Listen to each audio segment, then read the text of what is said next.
Hey guys, what's up? It's Erica. Welcome back to my channel. Today I'm making a video talking about how I got my rent lowered because of COVID. I'm currently in the middle of a lease, so we were actually able to obviously get the contracted amount that we agreed on when we signed our lease to be lowered. I wanted to make this video because I submitted a letter to my landlord in September and I wish I would have done it sooner. I don't know why, but I was very hesitant and I don't know, it never hurts to ask, but I was very nervous to do it. Wasn't really sure if I wanted to, but I'm very glad that I did because I actually was able to get my rent lowered, and I was looking online for what other people say. There wasn't a whole lot out there.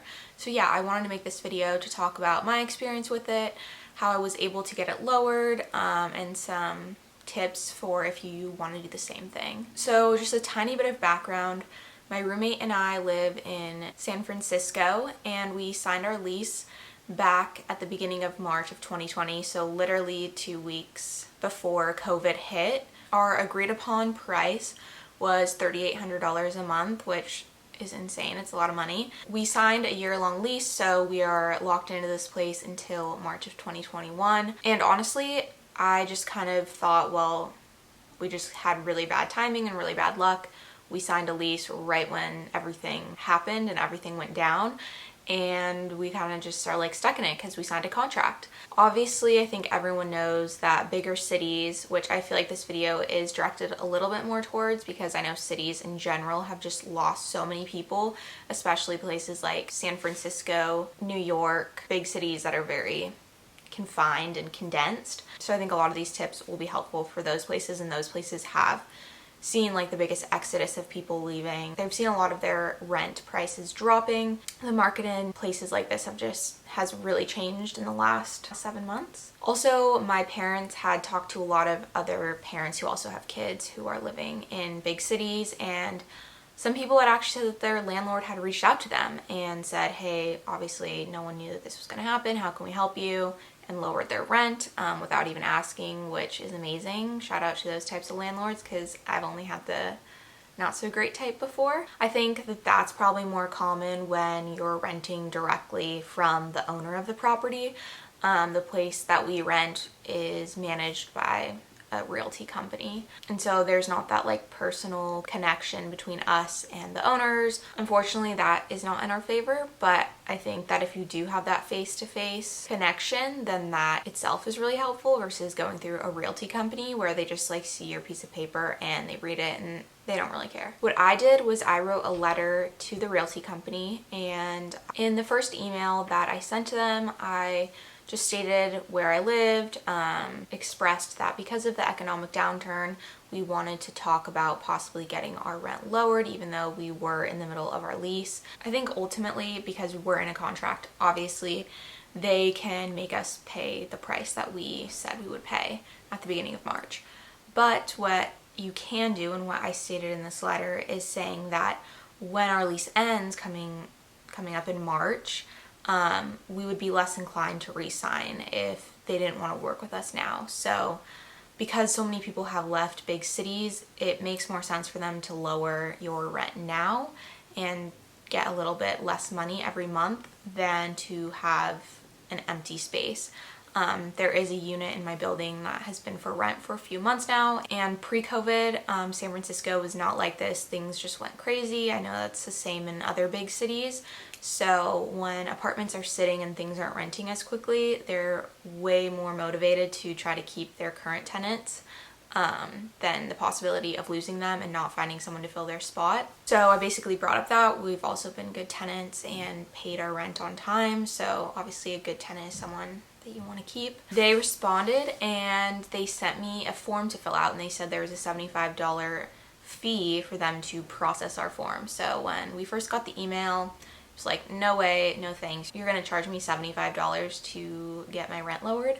That just seemed crazy. If they did not approve your lowered rent, they would refund your $75. I was kind of bored one day and was like, you know what, why not? Might as well go for it. I filled out the form, basically just saying the proposed rent that we wanted to pay, which was 10% off of our original price. So we had agreed to pay $3,800 per month, and I just asked for $380 off of our monthly rent. In this letter, I mentioned how when we signed our lease, we signed at the beginning of March.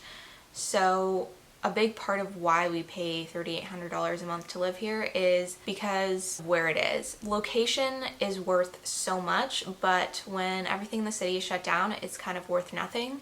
Obviously, that's not their fault, but ultimately we're not really getting our money's worth out of living here at this point, just because you don't get all the benefits of living in a city.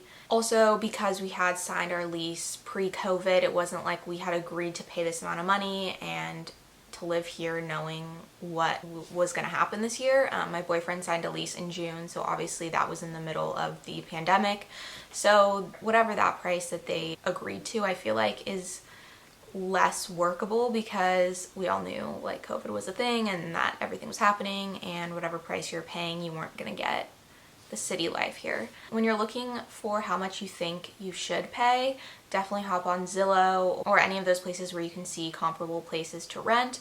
And look how much comparable places to what you're renting are going for, as well as I'm sure if you just look up your city, there's news articles written about how much rent has decreased, and so that can kind of give you a ballpark on how much you should ask off. Back it up with data, so I just referenced some random website. I mean, it's like a realty website, but it had published some article that talked about how rent in San Francisco had dropped. I kind of wrote like a little long essay, and I feel like when you put words and you try to make it sound smart, I don't know if this is true, but I feel like it makes you seem a little bit more credible and like you're gonna argue. I didn't just send in a letter saying, hey, can we like get $400 off of our rent? Instead, write some long thing so they know that you're serious about it and you're not just gonna give up. Also mention if you have been a good tenant, you've paid your rent on time and not caused a lot of problems at your place.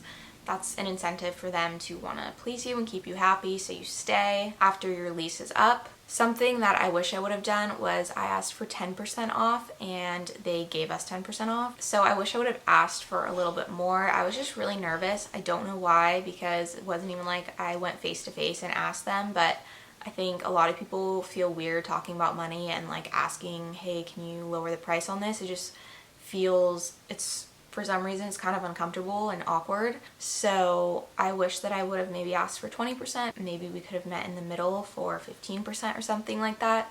Obviously, you don't want to hit them with, hey, can I have 50% off my lease? Because they're going to be like, no. Find like the happy medium of asking for maybe a little bit more than you're hoping for, and hoping that you guys can kind of meet in the middle. And like I said, even though we are in the middle of a lease, I really felt like that the only thing that had any weight with our argument was just that when our lease is up, we would be more inclined to stay here.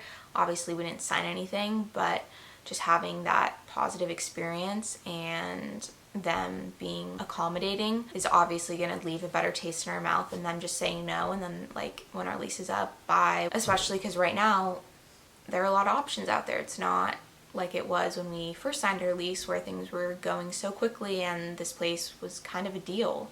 Now it's very overpriced. So yeah, if you are in the middle of a lease, I think that's your biggest thing with wait, is just saying that when this lease is up, if you do accommodate us now, we would be more inclined to stay, because like I said, they don't want to have openings. If you're living in a big city and people still aren't fighting for spots to live here or wherever you are, then they're going to want to keep you and figure out a happy medium so you stay and so they don't lose a complete apartment's worth of rent. So those are the tips on how I got my rent lowered during COVID.